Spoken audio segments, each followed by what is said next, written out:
Here it is, man. Fresh out of bed. I mean, haven't even looked in the mirror. I mean, old eyebrow pencil on from yesterday. Um, I'm day 11, and I gotta honestly say, I don't feel any better than I did before I stopped drinking 11 days ago. I don't feel any better. Actually, I'm sleeping, but it doesn't seem to be making a hill of beans difference.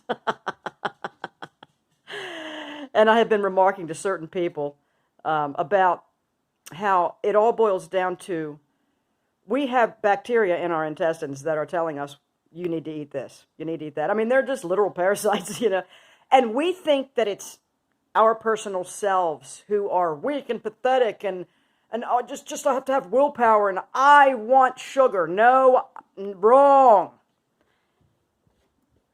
The parasites want sugar, and everyone who has fought this battle, which is everybody on the earth, just about. I mean, anyway, in industrialized society, they don't even realize they're addicted to sugar because, well, I don't eat sweets, I don't eat sweet, but they live on pasta and bread and the other carbs, mashed potatoes and biscuits. They don't realize it's the same thing. Booze, fruit to excess, fruit juices. They're gonna get you one way or another. One way or another, they're gonna find you. They're gonna find you. They're gonna get you. So I'm sitting there last night. I'm going, on my third day of not drinking, I pretty much only wanted coffee with cream and sugar in the afternoon instead of my fruity drink that I made. And I ignored it.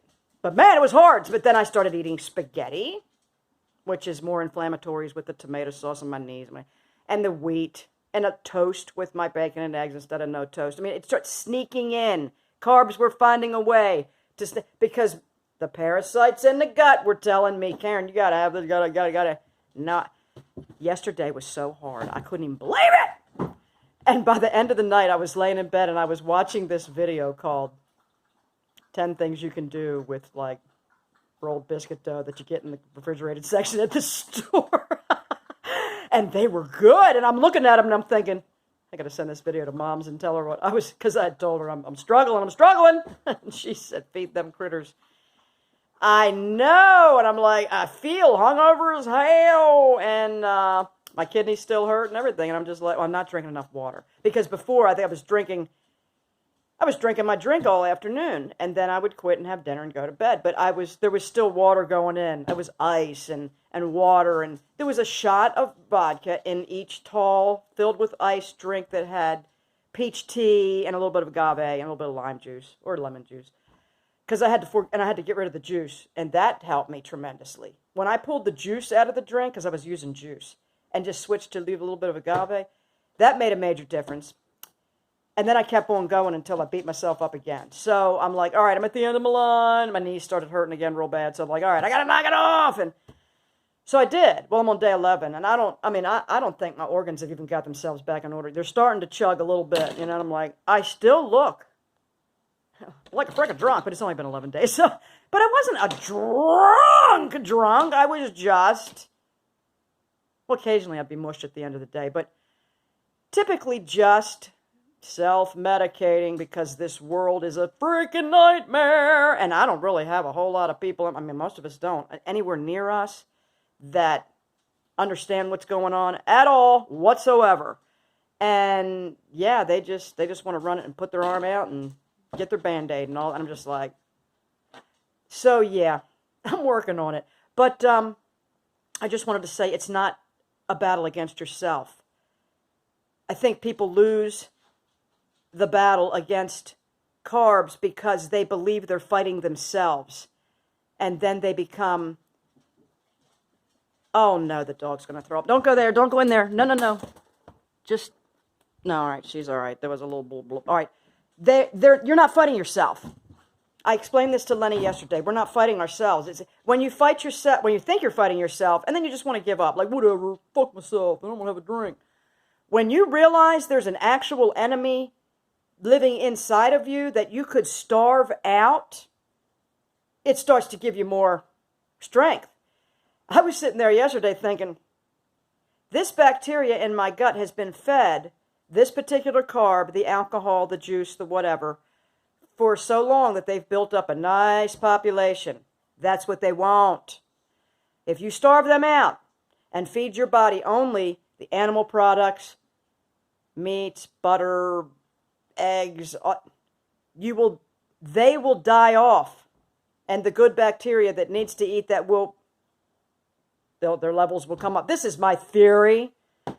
It sounds right to me, especially because of things that the mainstream medical community has put out, like when they do the fecal transplant for people that have that C. diff that's so hard to fight. It's probably like been developed because of overuse of antibiotics or whatever the case is. But they would take some feces from a healthy person's bowel and inject it into the bowel of the sick person, and it would take root and grow and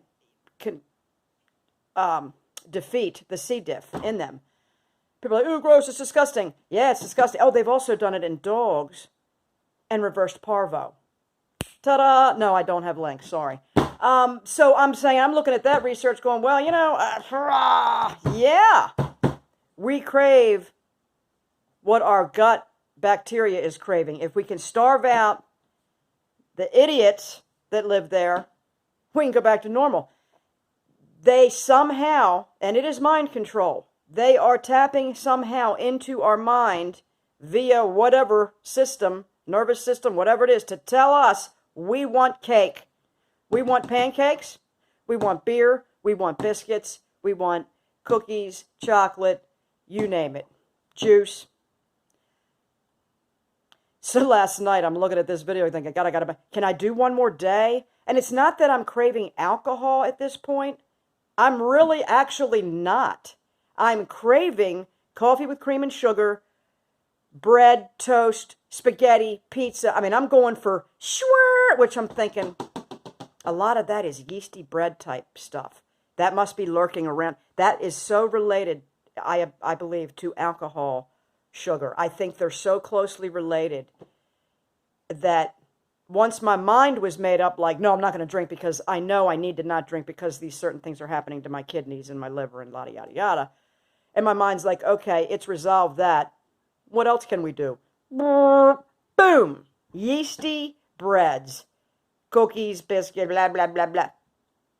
That's what I got to say to my gut critters. That's all I got to say. Maybe I'll spruce up. I feel like I'm literally hung over from, trying to recover. Like, I don't think my organs have picked up speed quite enough yet to drain, but I am sleeping. And I've got that's not just hair, that's liver spots. That's like the darkening the skin. I need to get Daphne's Queen serum and rub it in there and get, Daph, I'm sorry, man. If you watch this, I'm not good at that. I'm not good at that part because I've gotten it in my eyes before because I'm stupid. And I'm like, the cacao oil. But anyway, for everyone who just wanted to hear me or see me say something, you're welcome.